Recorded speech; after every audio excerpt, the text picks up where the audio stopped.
Hi, and welcome back to Beautiful Things and Memories vlog, where we talk about the beauty in things even though things are messy. And for today, we still have Audrey Margot with us, featuring her cuteness. Hi! Oh. For today, we're going to talk about finding patience.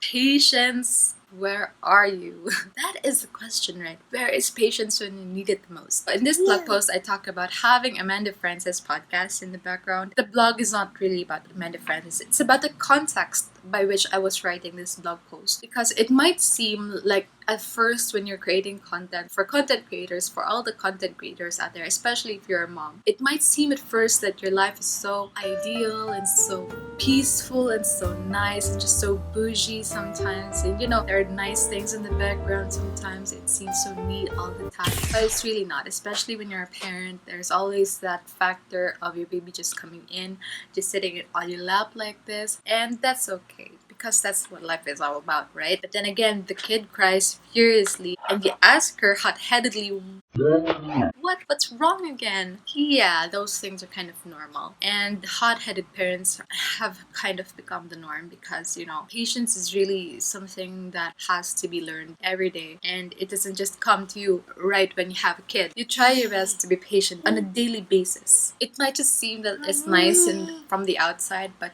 inside you're thinking of lots of things. You're guilty because you've just shouted at your kid or you've just yelled at him or her. It happens, and that's okay. So I talked in this blog post about being a member of the Hot-Headed Parents Club, and yes, I am a member of the Hot-Headed Parents Club. It's a club where parents convene to talk about how guilty they feel for shouting, for yelling, and for just, overall being a human being, struggling to take care of another human being at the same time. I'll be a very small human being also.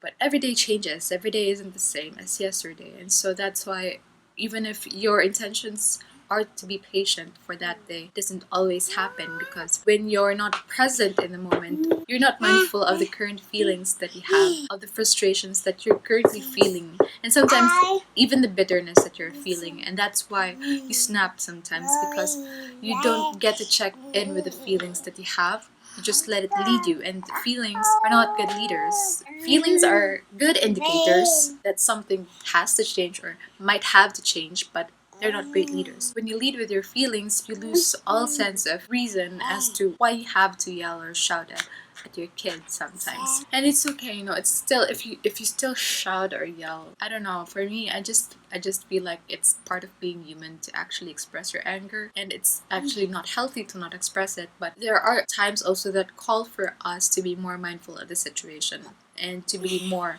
wise as to deciding whether we should react or respond. And that's the thing, right? We need to respond and not react to certain external situations, because that's how we gain control of ourselves and our own minds and intellect. And besides the trying to do this daily, Brianna Wiest also says that bad behaviors peak before they go away. So every day, there's still that hope every day that you'll be much more patient now, that it'll just go away. But sometimes that hope is not so realistic, because, as I said, every day changes. So we have to take that into account also. So where is patience? I think she is in you. She's just there waiting patiently for you to acknowledge that you do also have patience within you. It's just that you have to be much more aware of what's happening, internally and externally aware, so that you can harness the value of patience in your own self and in your day-to-day life. I hope that makes sense. That's it for today's vlog. See you again. Take care.